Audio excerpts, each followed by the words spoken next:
as we were making our way into the actual detention center where people were being detained, we were told that we had to come back out because his higher-ups had made a phone call to him saying that we are no longer allowed to be in the building, and that an explanation would be provided to us once we got upstairs. And when we got upstairs, the explanation that we got was, yes, the law is on your side, but we don't care, and we are not going to allow you to fulfill your oversight duties. Their explanation was that the reason that we could not provide oversight today is because the funding came from the One Big Beautiful Bill Act, which makes no sense. And per Congresswoman Craig's point, with the recent reaffirmation of the court case in December, they're breaking the law. Given the context of why you're here today, what should people at home who are horrified by what they saw this week take away from their visit, take away from what you just saw inside there, about how ICE is operating? Well, this is just one more example of this administration and Kristi Noem violating the law. This is an out-of-control Trump's ICE. And what people at home should take is that they should call their Republican members of Congress.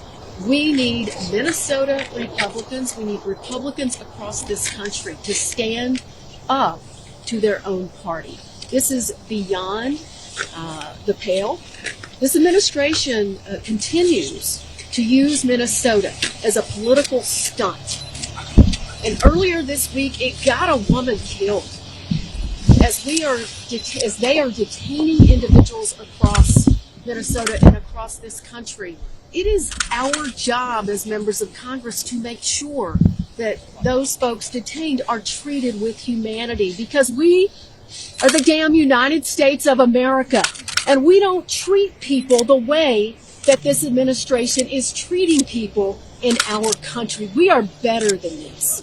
This is not a partisan statement. We are better than this, America. Not allowing access to information that their family members could provide. We've also seen them being denied the ability to contact their members of Congress so that we can liaison and get the proper information that is needed and give comfort to their families of their whereabouts. This hasn't happened before. This is a brand new policy.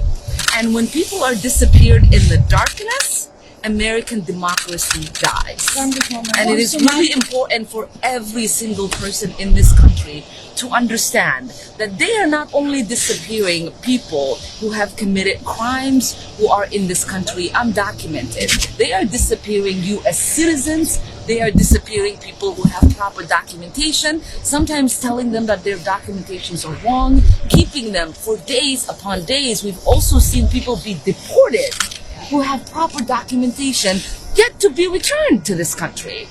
This should not be allowed in a country that roots in itself in freedom and liberty. There is no freedom when you are being detained and your government is being turned against you. This should be appalling to everyone. The Somali community has been especially targeted by ICE right now.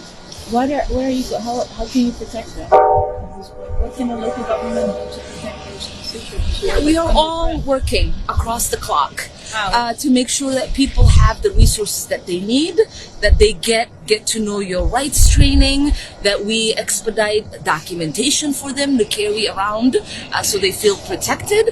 We are also exploring different kind of policies and laws that we have on the books, whether it's on a local municipal level or whether it is on a state level.